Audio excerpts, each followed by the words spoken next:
Formas del poder, arquitectura, espacio, diseño y su relación con los modos de organización social. Un podcast en el que discutimos desde la historia, la antropología, arquitectura y diseño sobre cómo la producción de objetos de uso cotidiano y la reproducción del espacio incide en nuestras relaciones sociales.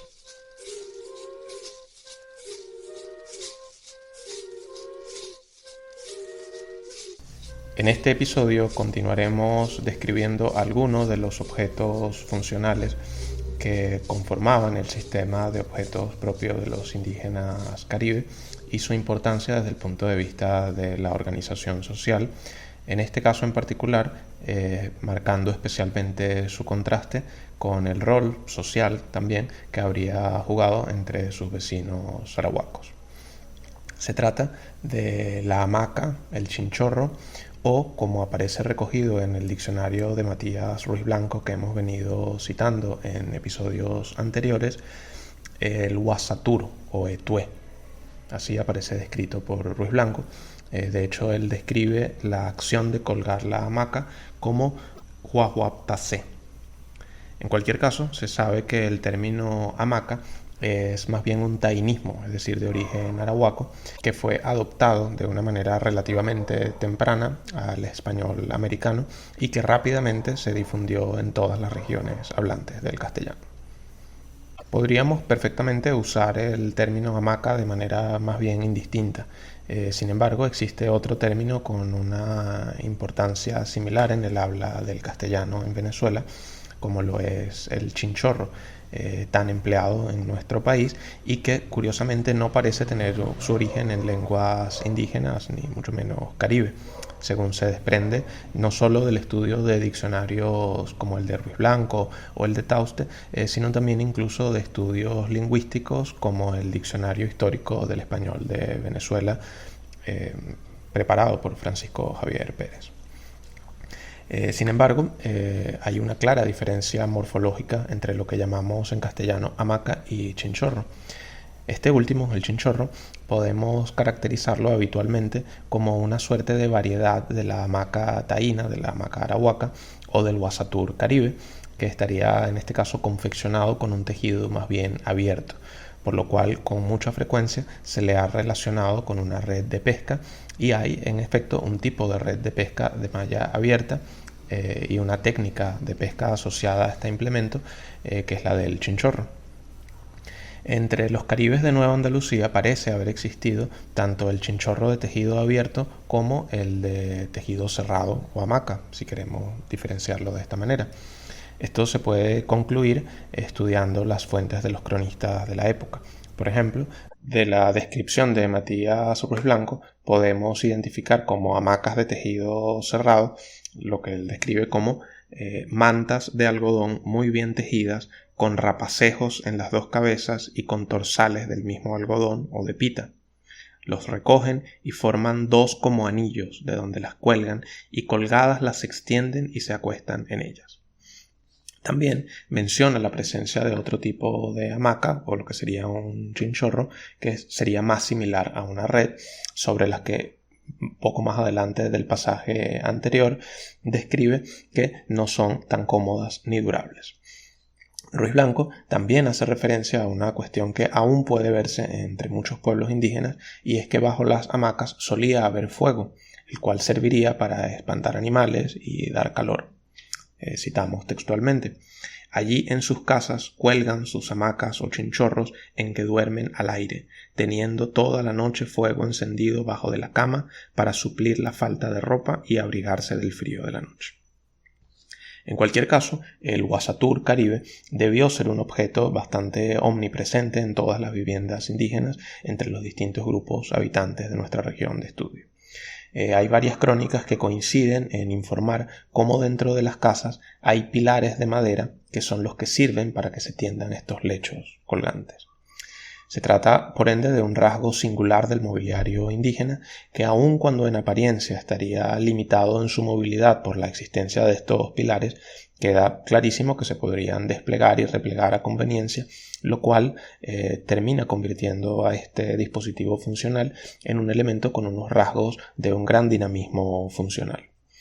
En efecto, una de las grandes ventajas de la hamaca radica en su portabilidad, de la que rápidamente aprendieron a valerse los marinos europeos en sus barcos. No es nada difícil imaginar que en los sucesivos movimientos migratorios fluviales y marítimos que llevaron a poblar áreas tan extensas a los arahuacos y luego a los caribes, habría sido fundamental la hamaca, que podría perfectamente ser almacenada en el interior de una embarcación con gran facilidad. En las sociedades indígenas estratificadas, la hamaca llegó a tener unas importantes connotaciones de rango social, en relación especialmente a la riqueza y elaboración de su hechura.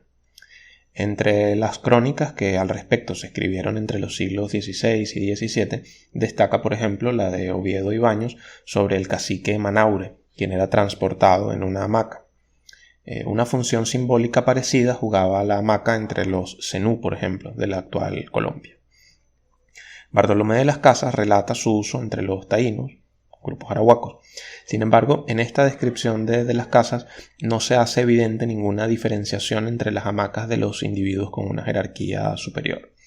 Le citamos textualmente cuando escribe: las camas en que dormían, que llamaban hamacas, eran de hechura de una honda, cuanto a lo largo, puesto que aquello ancho tenía un estado e medio e dos estados e uno de longura, e todo de hilos de algodón torcidos, no como red atravesados, sino a la luenga extendidos. Atravesaban por todo lo ancho ciertas tejeduras de otros hilos, como randas de 2 dedos en ancho, e había de una a otra, por respecto de lo luengo que tenía toda ella, un palmo e más e menos a los cabos de la longura de toda ella, ponen unas cuerdas llamadas cabullas, bien hechas y bien torcidas, de mejor materia que de cáñamo. No es nada difícil imaginar la escena que nos presentaba hace un momento Oviedo y Baños, en que la hamaca servía para exaltar el papel de un gran cacique. Pero tampoco es difícil imaginar una vivienda caribe de cuyas columnas de madera penden numerosas hamacas similares para todos sus habitantes.